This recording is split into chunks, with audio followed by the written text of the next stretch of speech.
Hey guys, welcome back to my channel. Today we're going to have another tank setup video, and we're going to be setting up an environment for a giant Madagascar hissing cockroach. And right here we have all the supplies in front of us. One of the first thing you want to do, of course, is make sure you wash everything down, sanitize it. It'd be also good to wear some kind of, gloves like this, as you can see that I'm wearing. That'll, give it a more sterile cleaning while you're handling everything. And yeah, let me just go through by everything piece by piece so you can see what we have here. We have here one of these little plastic tanks you see here in a lot of the different pet stores.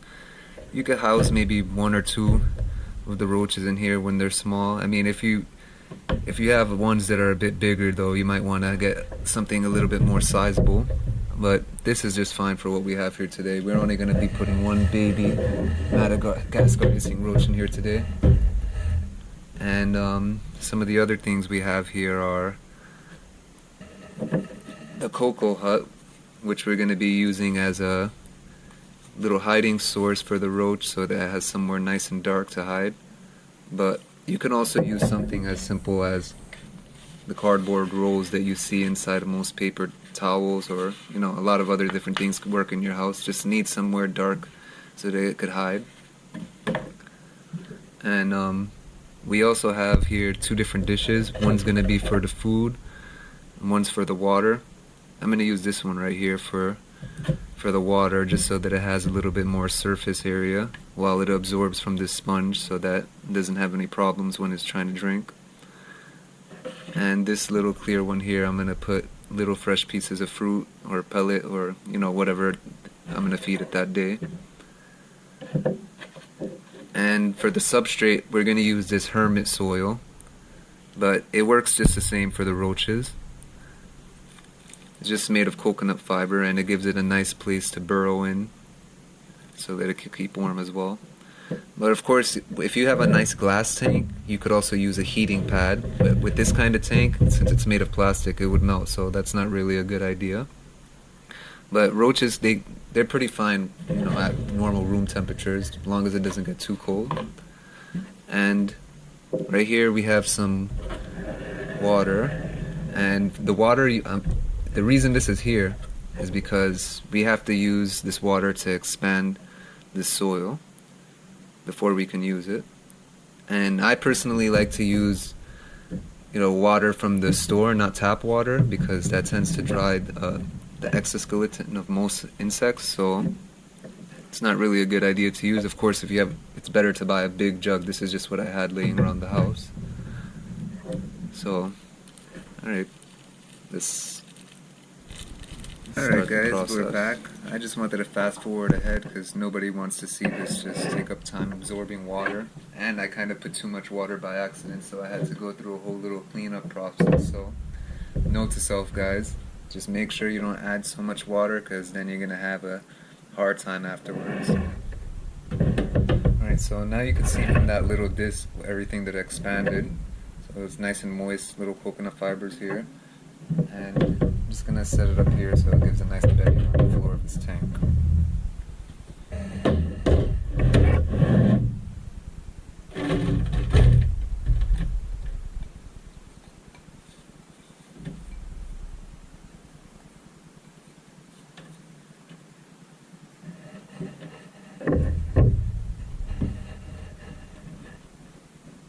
Just going to evenly distribute it.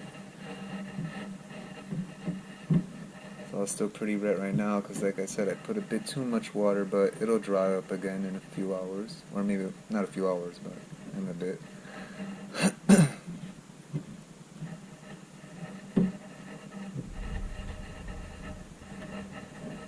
Kind of lost some of the substrate that I wanted to use, so we'll probably run down to the store and add a bit more, but I want to have something in here so that this guy has some place for tonight.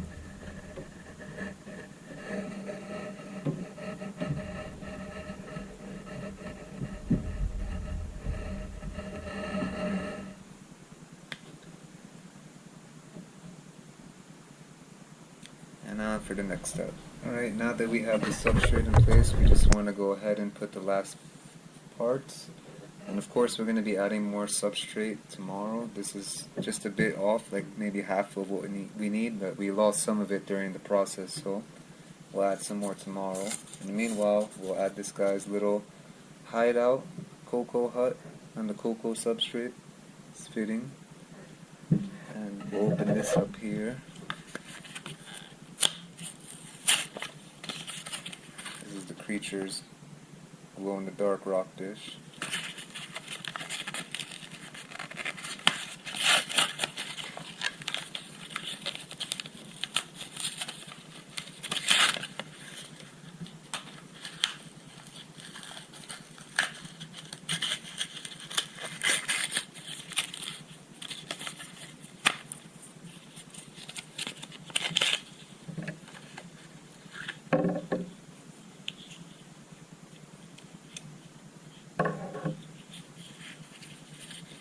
Using a little wipe here with the wet rag.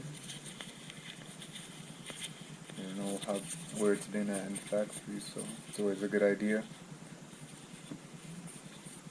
Alright.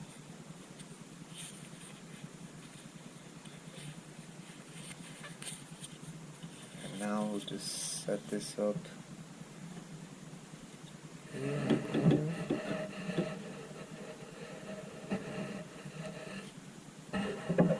And this will be the water dish.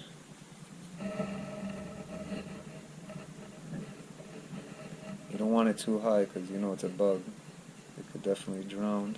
And that's why we use something like a sponge like this that you could use for hermit crabs. And the two final steps you guys want to do is, of course, mist the tank so that it can have some water when it gets in there along with the sponge. And I also placed some apples in there so they could have some food to eat. Madagascar hissing roaches eat a variety of fruits, vegetables, and you could try a few other things. And the last thing I like to do, which some people like to do, of course, to keep the animals safe, is to put a layer of petroleum jelly just along the rim so that it doesn't crawl to the very top and get in the way when you're opening the tank. And since I already misted here, I'm going to remove some of the water here so I could apply the petroleum jelly layer.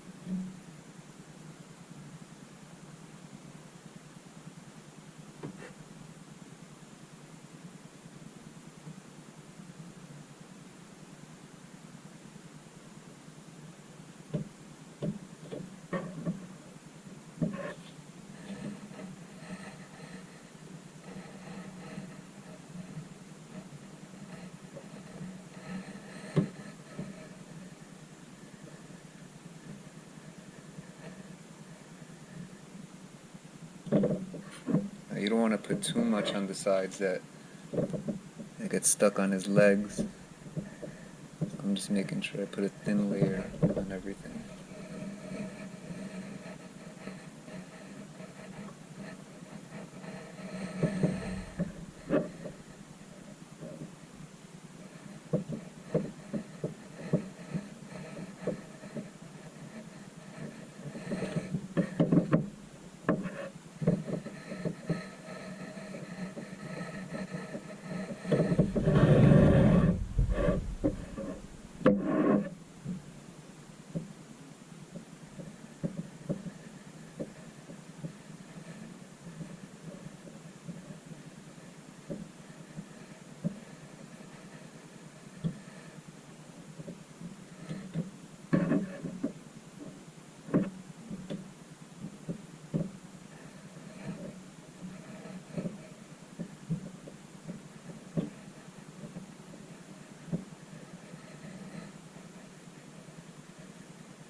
Make sure you get the corners as well.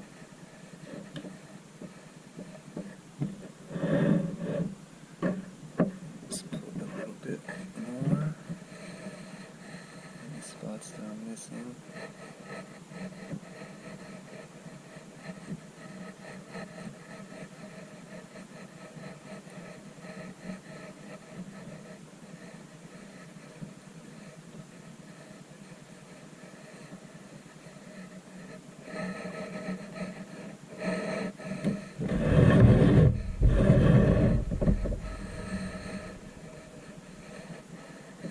That should be a nice enough layer. And we're basically done at this point, so and at this point you just add your roach and you're complete. So thanks guys for checking out my video, and make sure you subscribe and like, and we'll have more videos for you to watch in the future. Thanks again.